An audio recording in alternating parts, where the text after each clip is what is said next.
The lights of the galactic arena burned bright against the darkness of space. Thousands of aliens filled the massive stadium, their voices creating a thunderous noise that echoed through the metal walls. They came from every corner of the galaxy, each species more strange and powerful than the last. In the center of it all stood a small human, covered in dirt and blood that was not his own. Day-Wan wiped sweat from his face with the back of his hand. His simple mechanics coveralls were torn in several places. He had not expected to be here today. He had only come to fix a broken heating unit in the lower levels. But the arena guards had grabbed him, thrown him into the ring, and told him to fight or die. They said it would be funny to watch a human try to survive. The body of his opponent lay still on the ground. It was a Thorian beast, all scales and teeth, bred for combat. Day-Wan had killed it with a metal pipe he found in the corner of the ring. The crowd had gone silent when he won. Humans were supposed to be weak. They were supposed to die quickly. This was not supposed to happen. The arena master floated down from his observation booth. He was a Velkari, his blue skin shimmering under the lights. 4 arms crossed over his wide chest as he looked at Day-Wan with something between surprise and annoyance. The human had ruined what was supposed to be a simple execution disguised as entertainment. "Well," the arena master said, his voice amplified across the stadium, "it seems we have an unexpected winner, the human lives." He paused, and a cruel smile spread across his face. "And as tradition demands, a winner must receive a prize." The crowd began to laugh. It started as a ripple and grew into a wave of cruel amusement. Day-Wan stood still, waiting. He had learned long ago that showing fear to predators only made things worse. Guards dragged someone onto the arena floor. At first, Day-Wan thought it was another fighter. The figure was tall, nearly 8 feet, with long limbs that seemed to have too many joints. Gray scales covered her body, and angular plates jutted from her face and shoulders. Bioluminescent markings ran down her arms and neck, flickering weakly like dying lights. She wore nothing but torn cloth around her waist, and heavy chains connected her wrists and ankles. "This," the arena master announced with exaggerated fanfare, "is Rina of the Krell, a species known for their unfortunate appearance. And this one, well, she is considered the ugliest among them. Look at those asymmetrical faceplates. Look at how tall and awkward she is. A perfect prize for our surprising human champion." The laughter grew louder. Aliens of all shapes pointed and jeered. Some threw trash toward the center of the ring. Rina kept her head down, her bioluminescent markings going completely dark. Day-Wan could see bruises and scars covering her body, old wounds and new ones. She had been hurt many times. The arena master floated closer to Day-Wan. "She is yours now, human, your property. You may do with her as you wish. Sell her, work her, discard her. We care not." He leaned in, his voice dropping lower. "Consider it a joke. The weakest species in the galaxy gets the ugliest creature we have. How fitting." Day-Wan looked at Rina. She still would not raise her head. Her hands, large and clawed, trembled slightly. He knew that trembling. He had seen it before in soldiers who had been broken by war. This was not fear of pain. This was the deeper kind of fear, the kind that came from having no hope left. He walked toward her slowly. The crowd went quiet again, waiting to see what he would do. Would he strike her? Would he spit on her? Would he reject the prize and demand something better? Day-Wan stopped in front of Rina. She was indeed tall, towering over his 6-foot frame. Up close, he could see that her scales were actually quite beautiful in their own way, like polished stone. The markings on her skin were intricate, forming patterns that reminded him of circuit boards. Her faceplates, though asymmetrical, gave her features a unique geometry. He had seen many alien species in his travels. She was different, yes, but ugly? He did not think so. "Can you walk?" he asked quietly, speaking in the common galactic tongue. Rena's head snapped up. Her eyes were large and golden with vertical pupils. They widened in surprise at his tone. She had expected cruelty. Instead, his voice held only concern. Yes, she whispered. Her voice was rough, as if she had not used it in a long time. Daewon turned to the arena master. I accept the prize. Remove her chains. The Velkari laughed. Oh, eager to claim your property. How delightful. But no, the chains stay until you leave the station. We cannot have property wandering freely. Daewon's jaw tightened, but he nodded. He reached out his hand toward Rena, not to grab or command, but offering. Come on. Let us get out of here. She stared at his hand like it was something alien and incomprehensible. Slowly, carefully, she placed her large clawed hand in his smaller one. Her scales were warm to the touch. Daewon gave her hand a gentle squeeze and began leading her toward the exit. The crowd began to jeer again, but Daewon ignored them. He had learned long ago that the opinions of cruel people meant nothing. They walked through the corridor that led away from the arena floor, guards following at a distance to make sure they left the premises. In a small preparation room, Daewon found a medical kit on the wall. He broke the lock with a sharp strike and pulled out bandages and ointment. Rena watched him with confusion and suspicion. Sit, he said, pointing to a bench. Why? The word came out defensive. Because you are hurt. And I want to help. I am property. Your property. You do not need to help me. Daewon looked directly into her golden eyes. I did not ask for property. I did not want a prize. But you are here, and you are injured, and I am not going to leave you like this. So please sit. Rena sat. She did not understand this human at all. Daewon cleaned the worst of her wounds with careful hands, his touch gentle despite the calluses on his fingers. He worked in silence, focusing on his task. When he finished, he pulled off his jacket and draped it over her shoulders. You are cold, he explained when she looked at him with questions in her eyes. Outside the room, they could still hear the crowd cheering for the next match. Someone else would die today for entertainment. But in this small room, for just a moment, there was unexpected kindness. Rena pulled the jacket tighter around herself. It smelled like machine oil and something else, something distinctly human. For the first time in many years, the bioluminescent markings on her arms flickered with a faint, hesitant glow. The transport ship rumbled as it pulled away from Station Valorum. It was an old cargo vessel carrying supplies and passengers to the outer colonies. Daewon had bought 2 tickets with the last of his credits. He and Rena sat in the cargo hold with other travelers who could not afford proper passenger quarters. Rena's chains had been removed at the station exit, but she still felt their weight. She sat on a metal crate watching Daewon as he worked on a broken cargo loader nearby.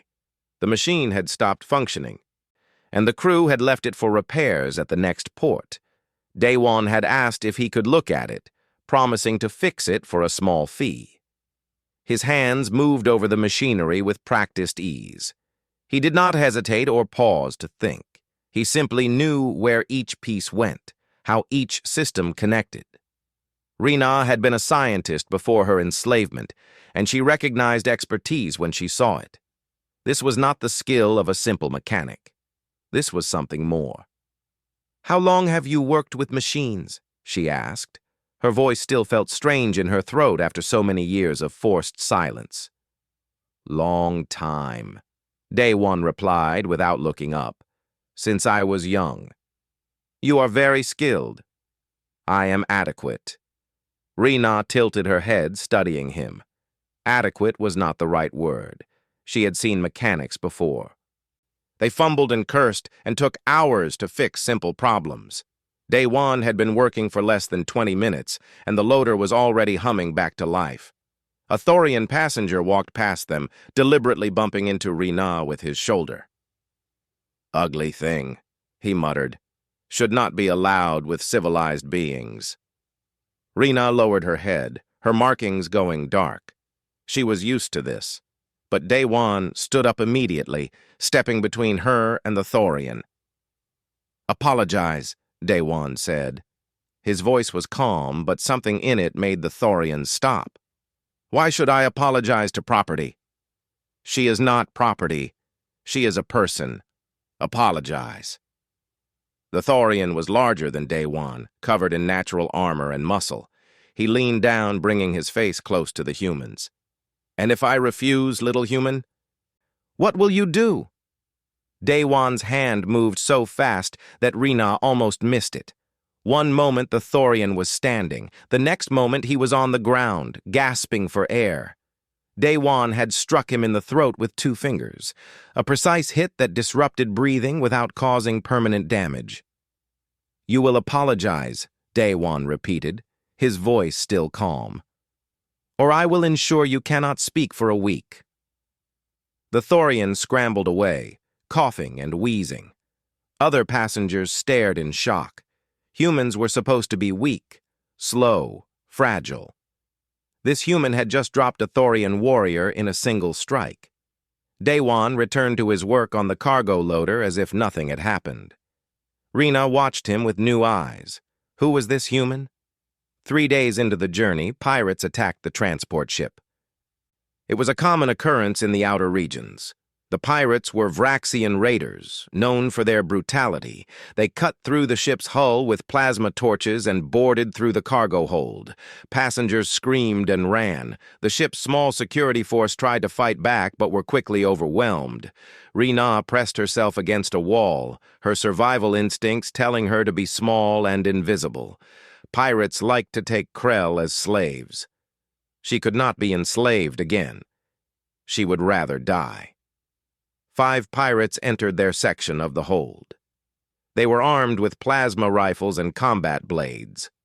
Their leader, a scarred Vraxian with cybernetic eyes, grinned when he saw Rena. "Look what we have here," he said. "A Krell. She will bring good money. Grab her." 2 pirates moved toward Rena. She backed against the wall, preparing to fight even though she knew it was hopeless. But before the pirates reached her, Daewon stepped between them. "No," he said simply. The pirate leader laughed. "No? Did this human just tell us no?" He raised his plasma rifle. "Move aside, or die." What happened next seemed impossible. Daewon moved like water, like wind, like something that should not exist. He ducked under the rifle's line of fire, grabbed the barrel, and twisted. The weapon came free from the pirate's hands as Daewon used the momentum to spin and strike another pirate in the face with the rifle's stock. The second pirate fell. The third swung a combat blade. Daewon caught the pirate's wrist, turned it at an angle that made bones crack, and took the blade. In 3 seconds, 2 more pirates were on the ground. The leader and 1 remaining pirate stood frozen in shock. Then the leader raised his sidearm, aiming for Daewon's head. Rena screamed a warning, but she need not have bothered. Daewon threw the combat blade with perfect accuracy. It buried itself in the leader's shoulder, causing him to drop his weapon. The last pirate ran. The entire fight had lasted less than 30 seconds. Daewon picked up one of the plasma rifles and checked its charge. "Stay here," he told Rena. "I need to make sure there are no more of them." He disappeared into the ship's corridors. Rena heard sounds of fighting, screams, and then silence. 10 minutes later, Daewon returned. He had blood on his hands, but it was not his own. "The ship is secure," he said. "The captain is calling for assistance from patrol ships in the area. We should arrive at our destination in 2 days." Rena stared at him. Her scientist mind tried to make sense of what she had witnessed. No human should move like that. No human should fight like that. The Galactic Council's records stated that humans were physically inferior to most species. They were tool users, yes, clever with technology, but weak in body. This human was not weak. "Who are you?" she asked. Day Wan set down the plasma rifle and began cleaning the blood from his hands with a cloth. I told you, I am a mechanic. Mechanics do not fight like that. Some do. No, they do not. Rena stood, her full height making her look down at him. You knew exactly where to strike those pirates. You disarmed them like you had trained for years. You moved with combat enhancement speed. Day Wan was quiet for a long moment. Then he looked up at her, and she saw something in his eyes that she had not noticed before, something old and tired and sad.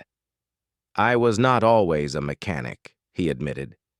Before that, I was a soldier. A soldier? In which war?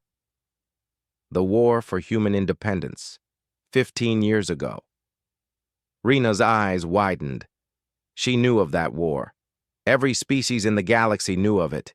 Humanity had been under the control of the Galactic Council, treated as a servant species. They had rebelled, and everyone expected them to be crushed within months. Instead, the war lasted 5 years and ended with humanity gaining their freedom. The Council said humans won through luck and numbers, Rena said slowly. They said human soldiers were brave, but ultimately inferior. Day Wan smiled, but it did not reach his eyes. The Council lies. We won because we were willing to do what others would not. We were willing to sacrifice everything. He turned away from her and began walking toward the front of the cargo hold. We should rest. We have a long journey ahead. Rena followed him with her eyes. This small human, this mechanic, was more than he appeared. Much more. And as she watched him settle into a corner to sleep, his body relaxed, but his mind clearly alert, she realized something else. He was hiding from something. Or someone. The ship continued its journey through the darkness of space, carrying 2 broken souls toward an uncertain future. Outside the window, stars streaked past like bullets. Inside, Day Wan dreamed of fire and blood and things he could never forget. And Rena, for the first time, wondered if maybe this human was not her captor at all. Maybe he was just as much a prisoner as she had been. The colony of New Pyongyang sat on the edge of known space, a cluster of metal buildings and makeshift structures built on a rocky world with a thin atmosphere. It was not beautiful, it was not comfortable, but it was home to thousands of beings who had nowhere else to go. The transport ship landed at the small spaceport, and Day Wan led Rena down the ramp into the colony's artificial atmosphere dome. She looked around at the strange mix of humans and aliens walking the streets. This was different from the core worlds. Here, no one seemed to care about species or appearance. Everyone looked tired, worn down by the hard life of frontier existence. "This is where you live?" Rena asked. "Yes, for 3 years now." Day Wan pointed to a building at the end of the main street. "That is my shop. I repair machines, fix equipment, anything people need." They walked through the crowded street. Humans called out greetings to Day Wan, and he waved back. Some aliens nodded respectfully. Rena noticed how people's eyes lingered on Day Wan, not with mockery or dismissal, but with something else. Caution, perhaps, or respect. The repair shop was small but well organized. Machines and parts filled every shelf. A workbench dominated the center, covered in tools that Rena recognized as both standard and highly specialized. Through a doorway in the back, she could see a small living space with a sleeping mat, a cooking unit, and little else. "It is not much," Day Wan said, setting down their few belongings. "But it is mine." Rena stood in the middle of the shop, unsure what to do. She was still technically Day Wan's property under galactic law. The arena master had given her to him, and no one had officially freed her. Day Wan seemed to read her thoughts. He pulled out a small data pad and typed rapidly. "Here," he said, showing her the screen. "Freedom certificate. I am registering you as a free citizen of this colony." The galactic laws do not apply strongly here on the frontier. Once this is filed, no one can claim you as property. Rena took the pad with trembling hands. She read the document twice, 3 times, unable to believe what she was seeing. Why? She whispered. Because slavery is wrong. Because you deserve to choose your own path. But I have nowhere to go, no skills that anyone needs, no way to survive. Day-Wan pulled out a second pad. Then I am offering you a job, work as my assistant. You said you were a scientist before. You understand machines and technology. I could use the help, and I will pay you a fair wage. You can stay in the room upstairs until you save enough to find your own place. Rena felt something strange in her chest. It took her a moment to recognize it as hope. You would do this? For me? Not for you. With you. There is a difference. Day-Wan smiled. Partners should be equals. She signed the freedom certificate with a shaking hand. When it was done, Day-Wan filed it with the colony's central computer. A soft chime indicated it was processed and official. Rena was free. The first few weeks were strange. Rena learned the layout of the shop and the colony. She discovered that her scientific knowledge was indeed useful. Many of the machines that came in for repair were similar to equipment she had worked with before her enslavement. Her large hands, which she had always considered clumsy, were perfect for reaching into tight spaces and manipulating delicate components. Day-Wan taught her about human culture. He explained their concepts of personal space, their strange sense of humor, their obsession with coffee and tea. He was patient when she made mistakes and encouraging when she succeeded. But Rena also noticed other things. The way certain aliens avoided Day-Wan's shop. The way some humans looked at him with knowing eyes. The way he always kept his back to walls and his tools within easy reach. One evening, a group of rough-looking humans entered the shop. They wore gang markings and carried illegal weapons openly. The leader, a man with scars covering his face and arms, walked up to the counter. Day-Wan, he said, we need to discuss protection fees. Day-Wan looked up from the circuit board he was repairing. I do not pay protection fees. Everyone pays. New shop opens, they pay us to keep them safe. My shop is not new. I have been here 3 years. The gang leader leaned forward. Yes, and you never paid. We let it slide because you are human, and we respected that. But respect only goes so far. Times are hard.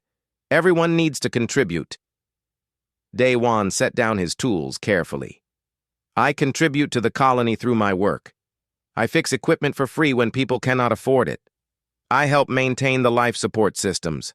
I am not paying criminals to leave me alone. The gang leader's hand went to his weapon. You are making a mistake, mechanic. What happened next was almost too fast to see. Day-Wan's hand blurred, and suddenly the gang leader's weapon was in pieces on the floor. Day-Wan had not even stood up. He had simply reached out, grabbed the weapon, and with precise movements, disassembled it into useless components.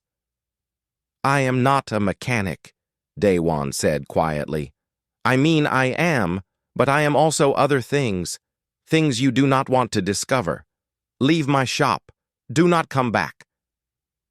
The gang members stared at their leader's destroyed weapon.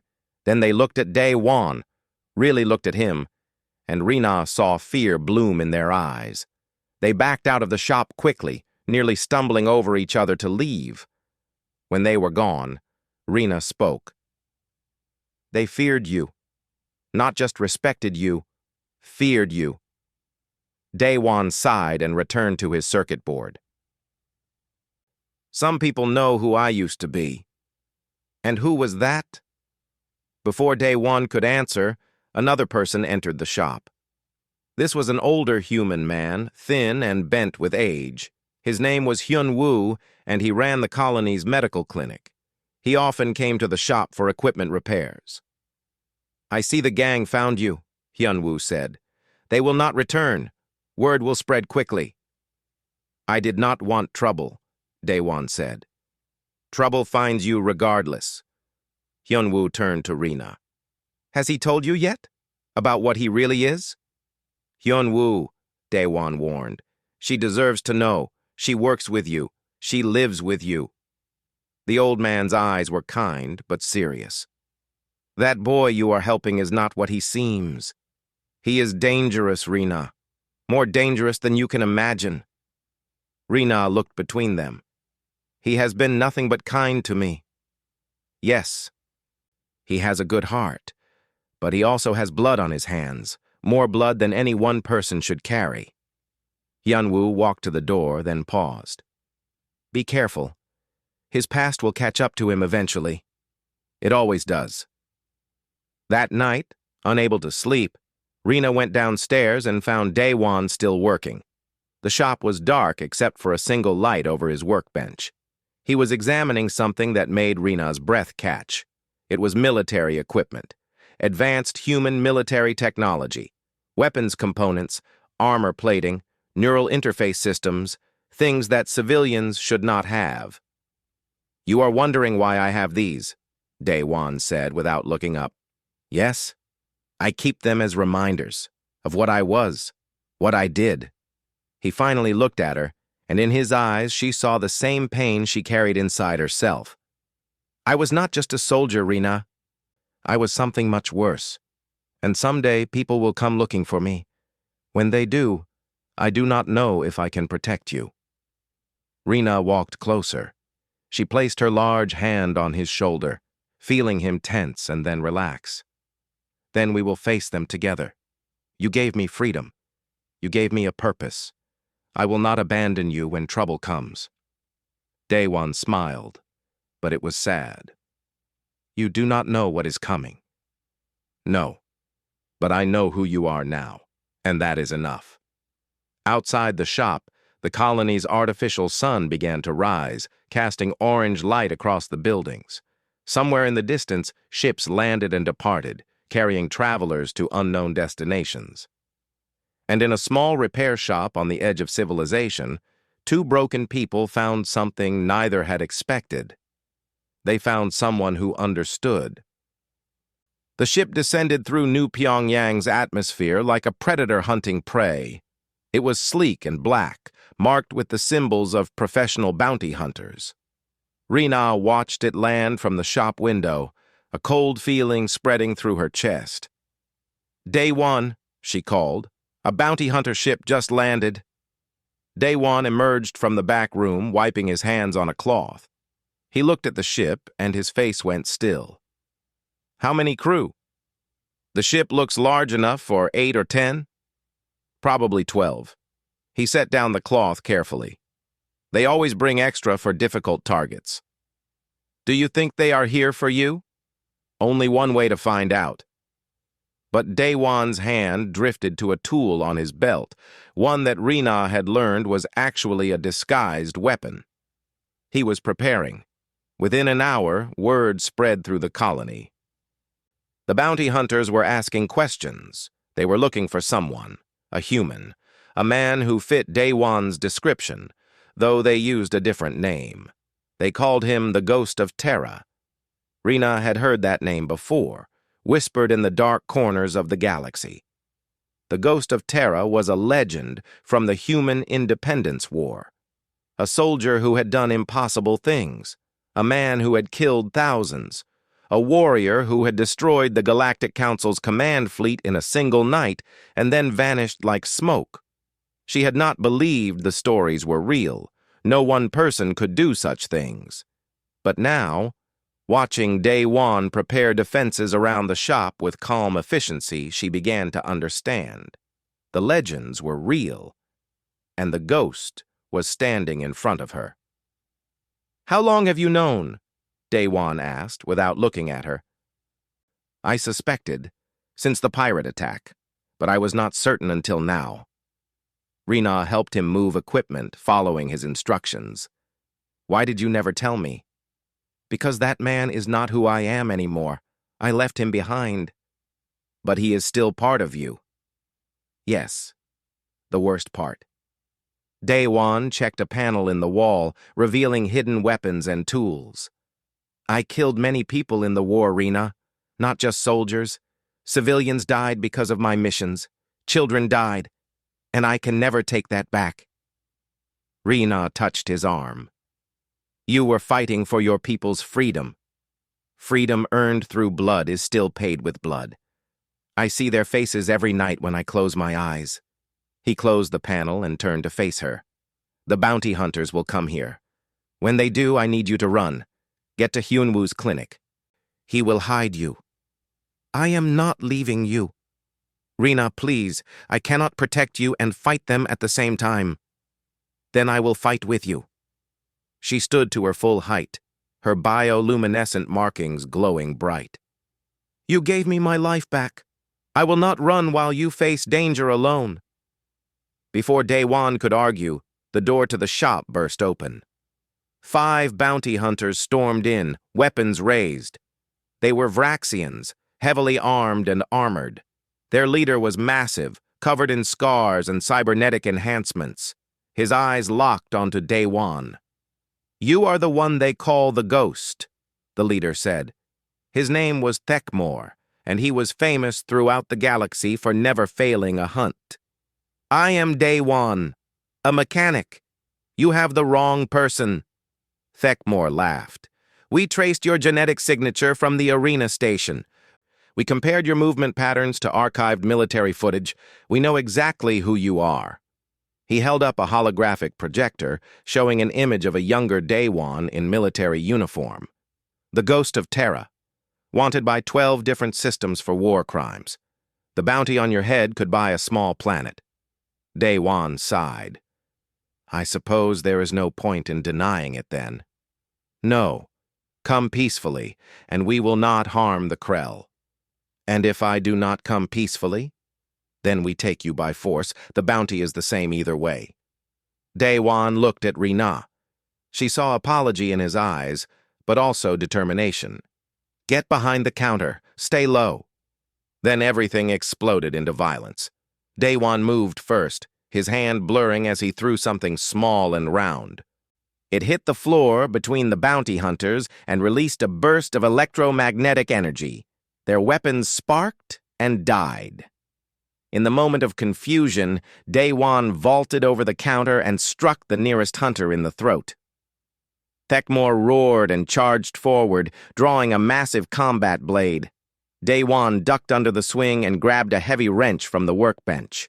Metal rang against metal as he blocked the next attack. The other hunters recovered quickly, drawing backup weapons and blades. Rena watched in horror and amazement as Daewon fought them all at once. He moved like water flowing around rocks, never where the attacks landed, always striking at weak points. But there were too many. A hunter got behind him, raising a blade. Rena did not think. She grabbed a plasma torch from the bench and fired it at the hunter's face. He screamed and fell back, his armor melting. Rena, I told you to stay down, Daewon yelled, and I told you I will not run. She grabbed another tool, ready to fight. Thekmor saw his opening. While Daewon was distracted, the massive Vraxian tackled him, sending them both crashing through the wall into the back room. The other hunters followed, leaving Rena alone in the main shop. She heard sounds of fighting, crashes, screams, then silence. Rena ran to the back room. The space was destroyed, equipment scattered everywhere. Daewon lay on the floor, blood running from a cut on his head. Thekmor stood over him, blade raised for the killing blow. He is worth more alive, one of the other hunters said. The council wants him breathing. The council can take what they get, Thekmor growled. This creature killed my brother in the war. I want my revenge. The blade came down. Daewon rolled aside, but he was too slow, too injured. The blade would hit. Rena screamed. And then something happened that no one expected. Rena's bioluminescent markings blazed with brilliant light, so bright that everyone had to shield their eyes. She felt something awaken inside her, something she had buried and forgotten during her years as a slave.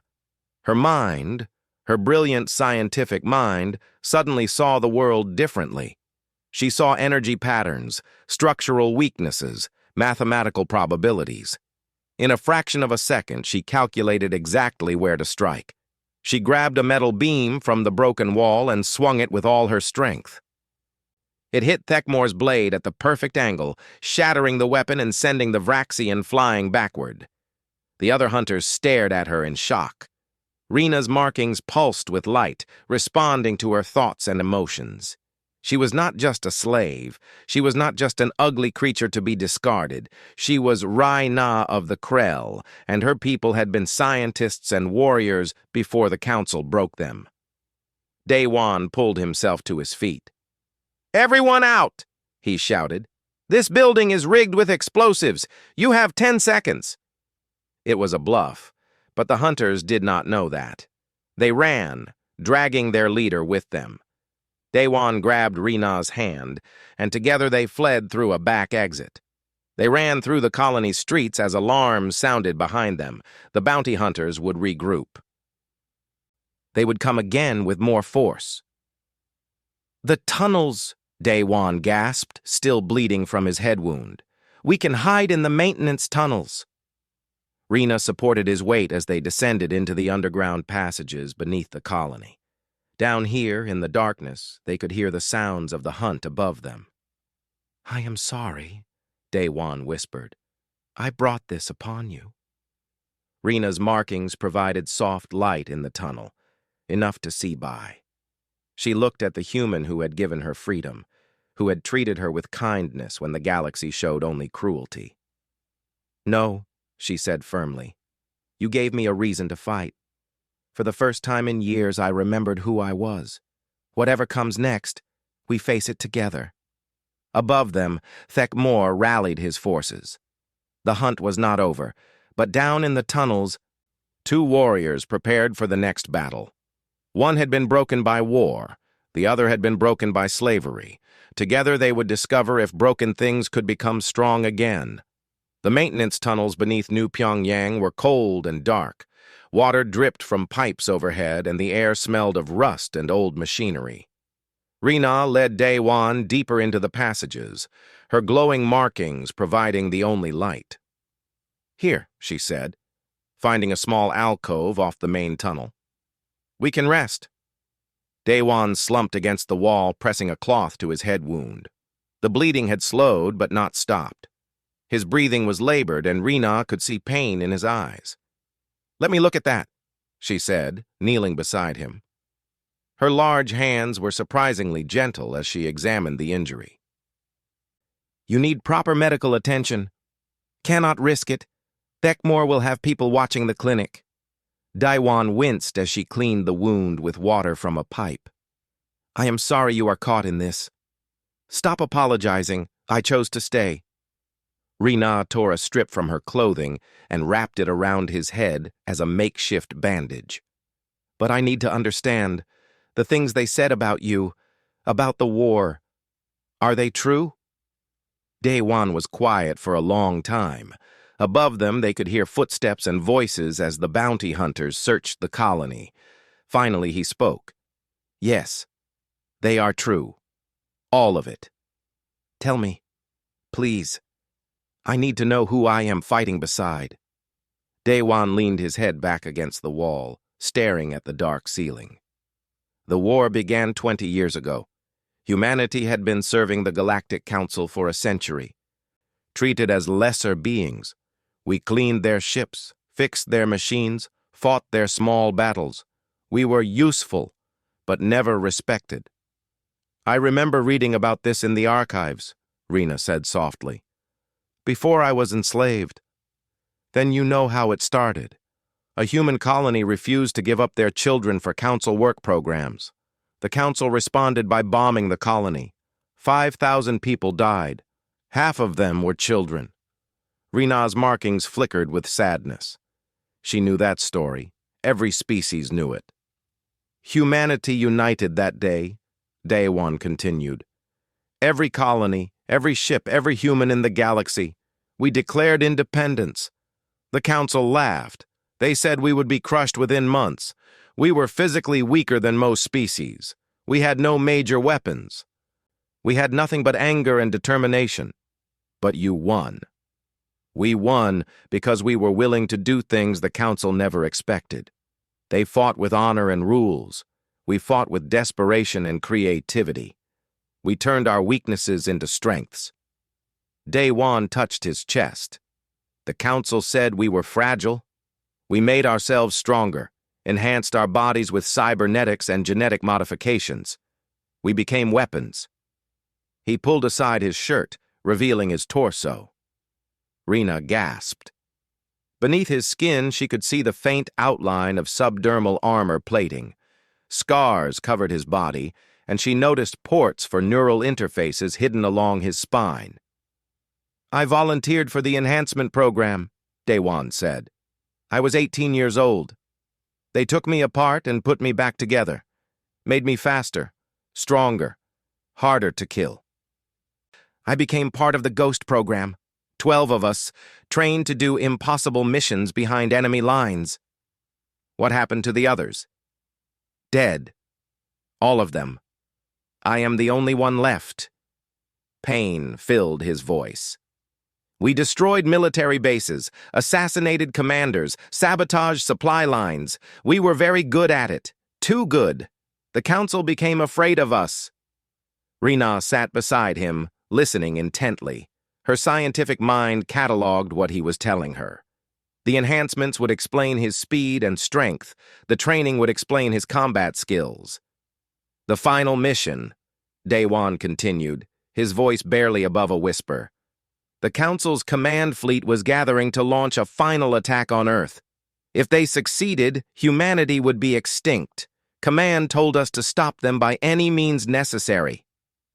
The Ghost Fleet massacre, Rena said. She knew this story too. Everyone did. They said it was humanity's greatest victory. It was humanity's greatest shame. Tears ran down Day-Wan's face. We infiltrated the command ship. We had a choice. We could have disabled the fleet. We could have taken prisoners. But we were so angry, so determined to end the war, that we did something else. We sabotaged the fleet's reactor cores. All of them. Simultaneously. Rena felt her blood run cold. The fleet was above the colony world of Varix Prime. Yes, Day-Wan's voice broke. When the reactors exploded, debris rained down on the planet. The colony had 2 million inhabitants, mixed species, including humans. By the time the fires stopped, 300,000 were dead. Civilians, families, children. Silence filled the tunnel. Rena tried to process what she was hearing. The Ghost of Terra was not just a war hero. He was also responsible for one of the greatest tragedies in galactic history. The war ended 3 days later, Day-Wan said. The Council surrendered. Humanity was free. They called us heroes. They gave us medals. They threw parades. He laughed bitterly. I could not stand it. I could not look at the other soldiers, at the civilians celebrating, knowing what I had done. So I disappeared, changed my name, came to the frontier, tried to become someone else. But you could not forget. No. I dream about it every night. The faces of the people who died because of me. I try to make up for it by helping others, by fixing things instead of breaking them. But it will never be enough. Nothing will ever be enough. Rena reached out and took his hand. Her large clawed hand completely covered his smaller one. You carry a terrible burden, but you were a soldier following orders in a desperate war. That does not excuse what I did. No, but it explains it. Rena's markings pulsed gently. I told you I was a scientist before my enslavement. I did not tell you what kind of scientist. Day-Wan looked at her, curious despite his pain. I was a weapons researcher for the Krell Defense Ministry, Rena said. When the Council invaded our worlds, they used my research against us. Weapons I created killed millions of my own people. The Council enslaved me as punishment, forcing me to watch as they destroyed everything I loved. Rena, I did not know. We both carry blood on our hands. We both made choices that haunt us, but we are not those people anymore. We are trying to be better. She squeezed his hand gently. You saved me from a life of slavery. You treated me with kindness when no one else would. That is who you are now. Not the ghost, not a soldier. Just Day One, the mechanic who fixes broken things. And what are you? Day One asked softly. Rena smiled, her markings glowing brighter. I am Rena, the scientist who remembers how to fight, and I will not let them take you. Above them, the sounds of searching had grown closer. Voices echoed through the tunnels. Thekmor was methodical. He would find them eventually. They will come, Day One said. In force, more than we can handle alone. Then we prepare. You are not just a soldier. You are a tactician. And I am not just a scientist. I am an engineer. Rena's eyes gleamed with determination. These tunnels connect to the entire colony infrastructure. Power, water, life support. Everything runs through here. If we are clever, we can turn this entire place into a fortress. Day One looked at her, really looked at her, and for the first time since the bounty hunters arrived, he smiled. You know, when they gave you to me at the arena, they thought it was a punishment, a joke. The weak human gets the ugly alien. And they were fools. You are brilliant, brave, and beautiful in ways they could never understand. I am honored to fight beside you. Rena's markings blazed with light, reflecting her emotions. No one had ever called her beautiful before.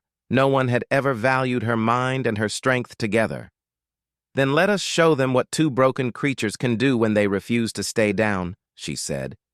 They began to plan, combining Day One's military tactics with Rena's technical knowledge. The hunt was not over, but now the hunters would discover something the galaxy had forgotten. Humans were dangerous when they had nothing to lose, and Krell were even more dangerous when they remembered who they used to be. Together, they were about to remind the universe why both species had once been feared. The ghost of Terra was done running, and the scientist who had lost everything was done hiding. In the darkness beneath New Pyongyang, two warriors prepared for their final stand. They worked through the night in the tunnels. Rena's markings provided light as she traced power conduits and system connections with her fingers. Day One watched the tunnel entrances, his enhanced hearing picking up every sound from above. The main power junction is 3 sections north, Rena said, studying a maintenance schematic she had pulled from a wall panel. If we redirect energy flow through secondary circuits, we can create overload points, controlled explosions. How controlled? Day One asked. Enough to collapse tunnels behind us, create barriers, force them into kill zones. Her scientific mind was fully engaged now, calculating possibilities. The life support system runs through here as well. We could flood sections with coolant vapor, reduce visibility to 0. You are thinking like a soldier. I am thinking like someone who wants to survive. Rena looked at him. You said there were 20 of them? At least, Thekmor does not take chances. Day One checked his makeshift weapons. He had cobbled together tools and parts from the tunnel maintenance stations. Nothing fancy, but effective. Against 20 trained bounty hunters, our odds are not good. Then we do not fight them all at once. We separate them, divide and conquer. They spent hours setting up their defenses. Rena used her knowledge of energy systems to create traps throughout the tunnel network, exposed power cables that could be electrified, coolant pipes that could be ruptured, structural supports that could be collapsed with precise strikes. Day One contributed his tactical knowledge. He marked sight lines, created choke points, and established fallback positions. Every trap served multiple purposes. Every defensive position had 3 escape routes. By dawn, the maintenance tunnels beneath Day One's shop had become a maze of deadly surprises. They will come today, Day One said, checking the tunnel entrance one more time. Thekmor has been searching all night. He is impatient now, angry. Good. Angry people make mistakes. Rena finished connecting the last power relay. "We are ready."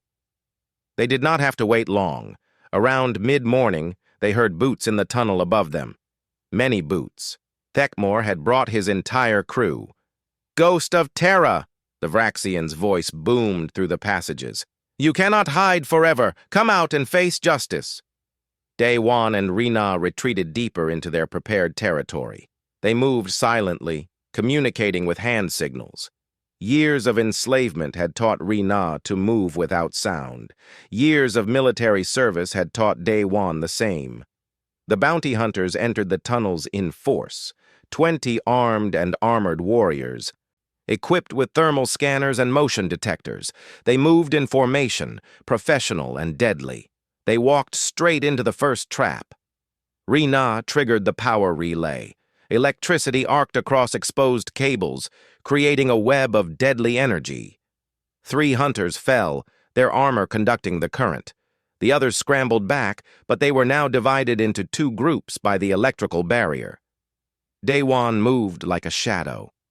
He appeared behind the smaller group, striking fast and vanishing before they could respond.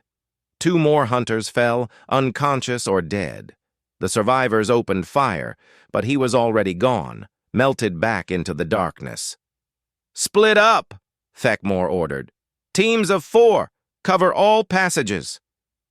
It was exactly what Day-Wan and Rena wanted. Divided, the hunters were vulnerable. The next hours became a deadly game of cat and mouse. The hunters advanced through the tunnels, but every section held new dangers. Pipes burst, spraying freezing coolant. Floors collapsed, dropping hunters into lower levels. Lights failed, plunging sections into darkness. And in that darkness, Day-Wan hunted. He was the ghost again, whether he wanted to be or not. His enhanced body moved faster than normal humans could. His cybernetic systems connected to the tunnel's computer network, giving him perfect awareness of enemy positions. He struck from shadows, disabled weapons, eliminated targets, and vanished before reinforcements arrived. But Rena was the true surprise. The hunters had dismissed her as a slave, a non-threat. They did not know she was a weapons engineer. When 4 hunters cornered her in a junction chamber, they expected easy victory. Instead, Rena demonstrated what Krell scientists could do when they chose violence.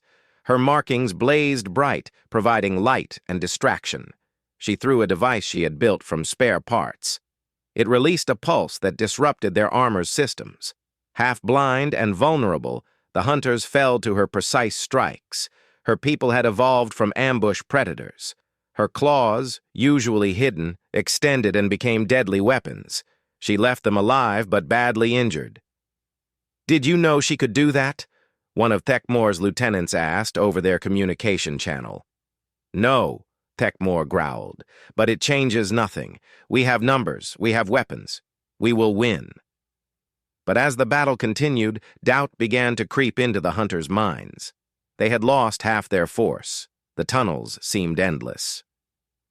Every corner held danger, and the ghost and his Krell companion seemed to be everywhere and nowhere at once. Above ground, the colony had not been idle.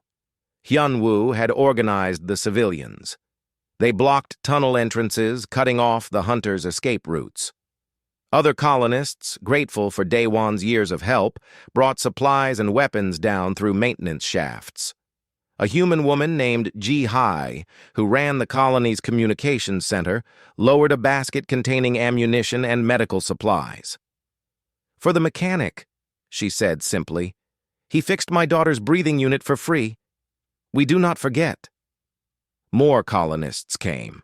A Thorian engineer who Day-Wan had taught to repair plasma systems, an alien merchant whose ship Day-Wan had saved from pirates, a young human boy whose life Rena had saved when a machine malfunctioned. Word spread through New Pyongyang. The bounty hunters were attacking one of their own, and on the frontier, people protected their community. In the deepest section of the tunnels, Thekmor finally cornered Day-Wan and Rena. He had only 8 hunters left, but they were his best. They surrounded the 2 fugitives in a large chamber with no escape routes. End of the line, Ghost, Thekmor said, raising his weapon. You fought well, but you cannot win. Daewon stood beside Rena, both of them exhausted and injured. You are right. We cannot win. But we do not need to win. We just need to survive until help arrives. Help? You have no help. Wrong. Daewon smiled. I have something you will never understand. I have people who care. The ceiling above them exploded, not from bombs or weapons, but from colonists cutting through from above. Dozens of people rappelled down ropes into the chamber, humans and aliens armed with whatever they could find, tools, pipes, a few actual weapons. They were not soldiers. They were shopkeepers and engineers and merchants and families. But they were angry, and they were determined, and they outnumbered the bounty hunters 5-1. This human is ours, Hyunwoo said, landing beside Daewon despite his age. You want him? You go through us. Thekmor looked around at the civilians. He saw their faces, saw their determination. He was a professional hunter, and he knew when a contract was no longer worth the cost. This is not over, Ghost, he said. The bounty stands. Others will come. Let them come, Daewon replied. I am done running. This is my home. These are my people. And I will defend both with everything I have. Thekmor and his remaining hunters retreated. They had lost too much to continue. As they climbed out of the tunnels, they left behind their dead and wounded, a testament to the price of hunting the ghost. In the chamber, the colonists cheered. They embraced Daewon and Rena, celebrating the victory. But Daewon knew this was only temporary. Thekmor was right. Others would come. The bounty would attract more hunters. But for now, in this moment, surrounded by people who had risked their lives for him, Daewon felt something he had not felt in 15 years. He felt like he belonged somewhere, like he had found home again. Rena stood beside him, her markings glowing with joy and exhaustion. She had been a slave, discarded and forgotten. Now she was a warrior, a scientist, and most importantly, a person with a purpose. Together, they had defended their home, and whatever came next, they would face it side by side. 3 days after the battle, a ship arrived at New Pyongyang. It was not a bounty hunter vessel. It bore the official seal of the Galactic Council, and that made everyone nervous. Daewon and Rena watched from the rebuilt repair shop as a delegation descended from the ship. There were 4 of them, representing different council species. They moved with diplomatic precision, escorted by colony security to the main administration building. They are here for you, Rena said quietly. Her wounds from the battle were healing, though she still moved carefully. I know. Daewon finished tightening a bolt on the cargo loader he was repairing. His hands were steady, but she could see tension in his shoulders. Whatever happens, I want you to know that meeting you changed everything for me. You gave me a reason to stop hiding. We gave each other reasons. Rena's markings pulsed with warm light. Over the past weeks, she had learned to control them better, using them to express emotions that words could not capture. Whatever the council wants, we face it together. An hour later, Hyunwoo arrived at the shop. They want to meet with you, both of you, in the administration building. The meeting room was simple, just a table and chairs in a prefabricated structure. The council delegates sat on one side, Daewon and Rena on the other. Hyunwoo stood by the door as a witness, along with Ji-hai and several other colony leaders. The head delegate was a Velkari, the same species as the arena master who had first given Rena to Daewon. But this one's demeanor was completely different, professional and respectful. I am Delegate Korvan, he said. I have come to discuss the situation regarding the individual known as the Ghost of Terra, whose true name is Daewon of Earth Colony 7. I am not hiding anymore, Daewon said. If you are here to arrest me, then arrest me. But the colonists here are innocent. They only defended their community. We are not here to arrest anyone. Korvan pulled up a holographic display. The war ended 15 years ago. The peace treaty included amnesty for all military personnel on both sides. You are not a criminal, despite what bounty hunters may claim. Day One stared at him. The Varix Prime incident. 300,000 civilians died because of my actions. The Varix Prime incident was investigated thoroughly. The official conclusion was that both sides share responsibility. The Council Command Fleet should never have positioned itself above a populated world. Your actions were within the acceptable parameters of wartime military operations, though tragic. Acceptable? Daiwan's voice rose. Children died. How is that acceptable? It is not. War itself is not acceptable. But individuals following orders in combat situations cannot be held personally responsible for every consequence. Korvan's voice softened. You carry guilt, Day One of Earth. That is obvious. But legally you are not guilty of war crimes. You are simply a soldier who survived a terrible war. Silence filled the room. Day One had spent 15 years believing he was a wanted criminal. Everything he had done, every choice he had made, had been based on that belief. Then why are you here? Rena asked when Day One could not speak. Korvan turned his attention to her. We came because of the arena incident. The Galactic Council has been monitoring how species treat each other, especially regarding slavery. When we learned that a human had been given a Krell as property and that he immediately freed her, we became interested. Many species practice slavery, another delegate said. She was a Thorian, her scales marked with diplomatic patterns. The Council has been trying to end this practice, but it is difficult. Too many powerful interests benefit from slave trade. What does this have to do with us? Rena asked, though she was beginning to understand. Korvan gestured to Day One. Humans are still relatively new to full Council membership. You are young, aggressive, and unpredictable. But you also have something unique. You have strong views on individual rights and freedom, views that many older species have forgotten. You want humanity to push for ending slavery, Day One said. We want examples that can change hearts and minds. Korvan looked between Day One and Rena. Your story has spread. The weak human and the ugly alien, fighting together, defending each other. It has reached many worlds. Some mock it, but others see something different. They see hope. The Thorian delegate spoke again. The Krell were once a powerful species. Scientists, engineers, warriors. Then the Council conquest broke them. Now they are scattered throughout the galaxy as slaves. But you, Rena of the Krell, you remembered who your people were. You fought with skill and intelligence. You are proof that the Krell are not broken. Rena felt her markings intensify. She thought of her people, scattered and enslaved across hundreds of worlds. She thought of the scientists and artists and teachers who had been reduced to property. What are you proposing? She asked. We cannot simply declare slavery illegal, Korvan said. The Council does not have that power, but we can negotiate. We can pressure. We can trade. He pulled up another holographic display showing complex diplomatic documents. Humanity has resources that many species want.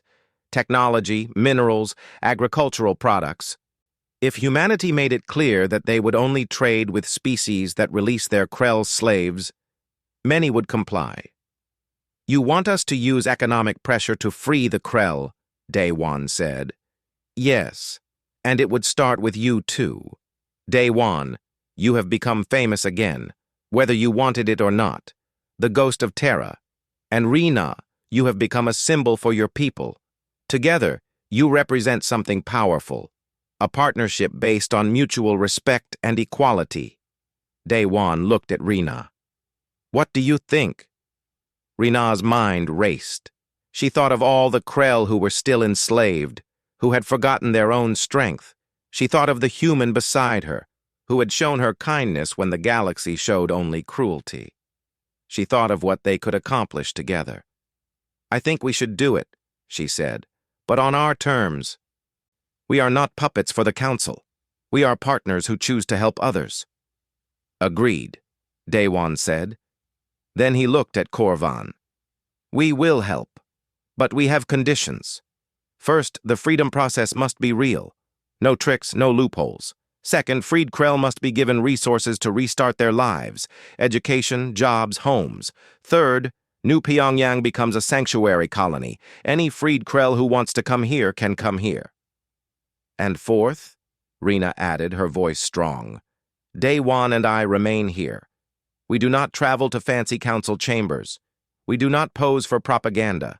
We simply live our lives and show others what is possible. Let them come to us if they want to see how a human and a Krell can be equals." The delegates looked at each other.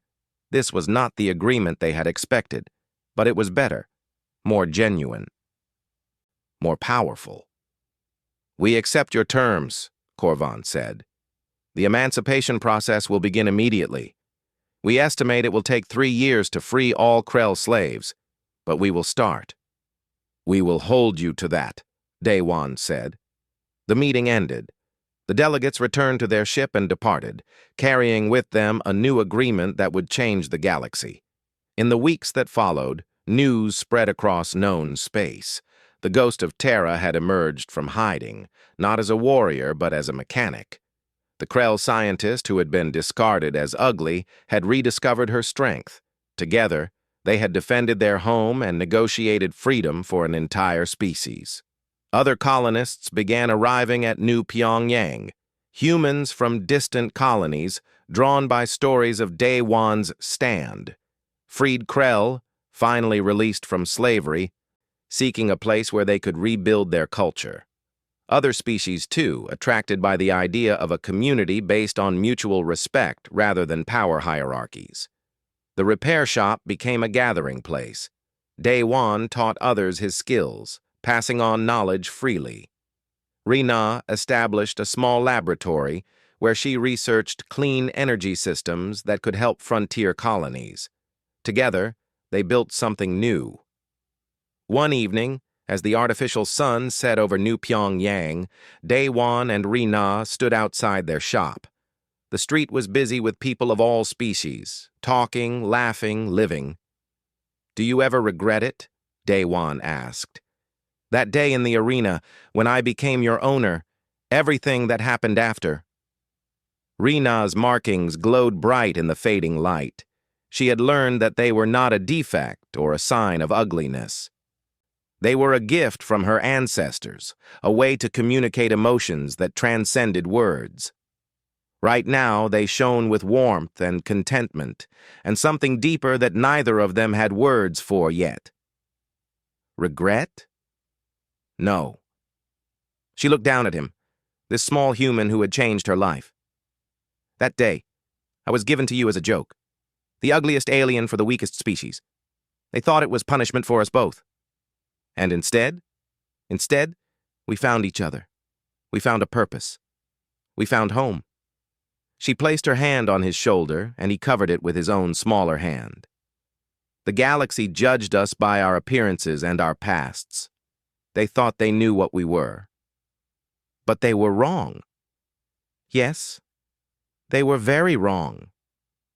Rena smiled, something she had not done in years before meeting Daewon. "You showed me that beauty is about how you treat others, that strength is about standing up for what is right, that worth is not measured by what others think, but by what you choose to do." Daewon squeezed her hand gently.